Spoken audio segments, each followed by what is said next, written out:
Delhi assembly ಅತಿ ಕಿರಿಯ ವಯಸ್ಸಿನ ಸ್ಪೀಕರ್ ಆಗಿದ್ದಂಥವರು Ajay Maken. He was the youngest speaker of Delhi Assembly in the history of Indian politics.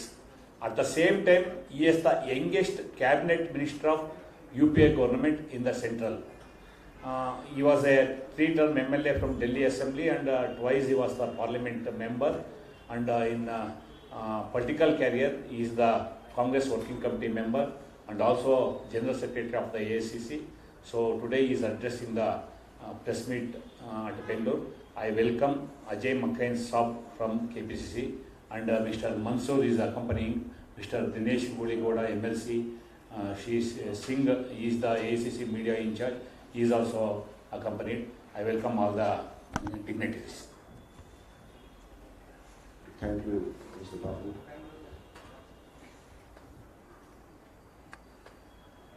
Dear friends, the first issue which I want to take is about the Prime Minister's visit continuously for 3 days in Karnataka starting from today. We all know that the Prime Minister will have his road show tomorrow for 9 hours in Bangalore, which means continuously for 9 hours here, patients would not be able to go to hospital if they require, students would not be able to go for examinations if they have to sit in for any examination. It means that the Prime Minister of the country at a time, and this I am saying as a former Union Minister of State for Home Affairs, that at a time when Manipur is burning, at a time when in Manipur the governor has issued shoot at sight orders, how can Prime Minister, overlooking this important fact, spend out of Delhi continuously for 3 days just for electioneering, just for campaigning? Do they not have their own local Karnataka leaders, BJP leaders to take care of that? So that Prime Minister takes care of the nation, Prime Minister takes care of Manipur which is burning. So this is the first issue, first question with the Congress party, and I as the former Minister of State for Home Affairs, Government of India, I would like to question the Prime Minister, his timing and the amount of time which he is spending outside Delhi at this critical juncture. Manipur strategically is a very important place, very geographically it is very important place in our country. And when in Manipur shoot at sight orders is there, then he should continuously be at Delhi headquarters to monitor situation in Manipur, what is happening in the northeastern states, rather than electioneering, rather than disturbing the entire Karnataka continuously for 3 days. And when I say, do they not have their own local Karnataka leaders to campaign for BJP in Karnataka, I would like to take up this second issue. 40% Sarkara, BJP means Bhrashtachara. Today we have taken out this advertisement in the newspapers, and I was shocked to see the amount of corruption, the magnitude of corruption made by the BJP in last 3 years. It is 1,50,000 crores, and I counted zeros, it was 11 zeros plus 15. I counted the number of scams, it was 11 scams. So 11 scams, 11 zeros and 15 with it. So this is what BJP has given to Karnataka, and that is why I am sure that Karnataka is going to bring back Congress with 15 plus 10, 150 seats. So this is what the Congress party here in Karnataka is hoping for.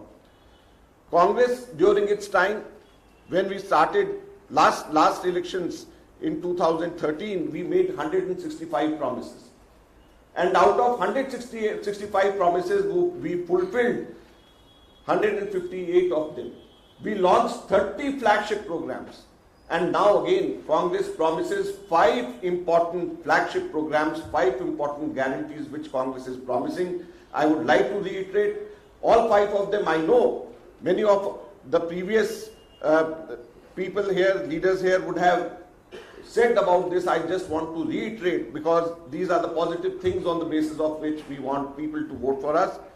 It is the Great Jyoti scheme in which 200 units of electricity per household would be free. Grey Lakshmi scheme, in which it will empower female head of every household in Karnataka by giving them 2,000 rupees each. Anna Bhagya, to back our successful Anna Bhagya scheme, 10 kg rice to every member of the family every month.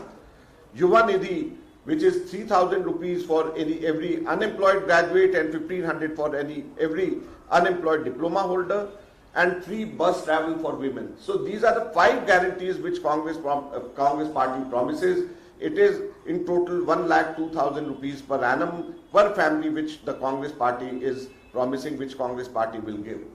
As I said, out of 165, we fulfilled 158 promises. And we list all of them, we take credit for all of them, we take credit only for the work which we have done. On the contrary, what BJP does, it takes credit, it tries to take credit for things which they have not done. 3 days back, I was a part of delegation which went to the Election Commission of India, and on 30th April, Randeep Singh Surjewala had written to the Election Commission of India about misleading advertisements, misleading information given by the BJP in their advertisements. All these advertisements, they are approved by the Election Commission. And imagine misleading, wrong information given in advertisements which are approved by the Election Commission is something which I think is derogation of the authority of the Election Commission, or which way our institutions are moving. It is a big question mark on our institutions also. So we have written submission, we have given it to the Election Commission of India. Like for example, their advertisements say that reservation for scheduled caste has been increased from 15 to 17%. Reservation for scheduled tribe has been increased from 3% to 7%. And when a question was asked in Lok Sabha on 13th March, as recent as 13th March, has any communication been received from the Karnataka government to the union government, because the constitution amendment has to be made, only then it is fructified, only then it is implemented.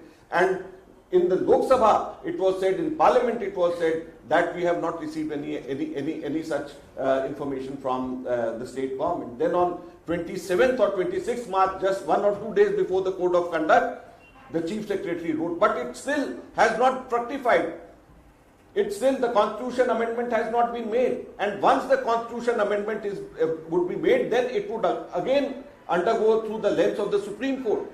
So when anything has not yet been implemented, how can the BJP take false credit, and how can the Election Commission allow such misleading information to be propagated amongst the public, is our biggest question. And we again would like to reiterate the Election Commission the same way as we had done 2 days back in Delhi, that they should immediately withdraw this advertisement. They should ask the BJP to apologize and withdraw this advertisement, which is misleading and totally false. About OBC reservation also, they have taken wrong credit, whereas on 9th May, the Supreme Court hearing is there. Supreme Court has granted stay on that. So all such misleading facts should be clearly taken away from the advertisements. The BJP should apologize from the people of Karnataka for misleading them, and the Election Commission should immediately withdraw these misleading advertisements. So all these 3 things I wanted to bring to your notice. Any questions now? Thank you very much. Congress afraid on Modi roadshow? Yeah, that is what I am saying, that Modi's roadshow, first of all, it will cause inconvenience to people here. 9 hours continuously, and this roadshow will cause inconvenience to people. And I have heard that people have been asked not to go on to the balcony, not to the rooftops. Roads would be blocked. Examinations are going to take place. There are some students have to give examinations also. What would happen to the patients, God forbid, if they have to go from one place to the other? And secondly, the most important thing, as I said, as a former Union Home Minister, as I have said, when Manipur is burning, at that point in time, the Prime Minister should have been there in Delhi, taking care of Manipur, taking care of northeastern state. And instead of being in Delhi, looking after this, he's busy electioneering for 3 days continuously out of Delhi. So this is something which shows the priority of this government, which shows the priority of the BJP. It is not for the welfare, it is not for national integration, it is just somehow or other to get some more votes. So to get more votes is the bigger priority for the BJP than to ensure that there is no animosity spreads in an important place like northeastern state. He should have been concentrating there for Manipur, for northeastern state.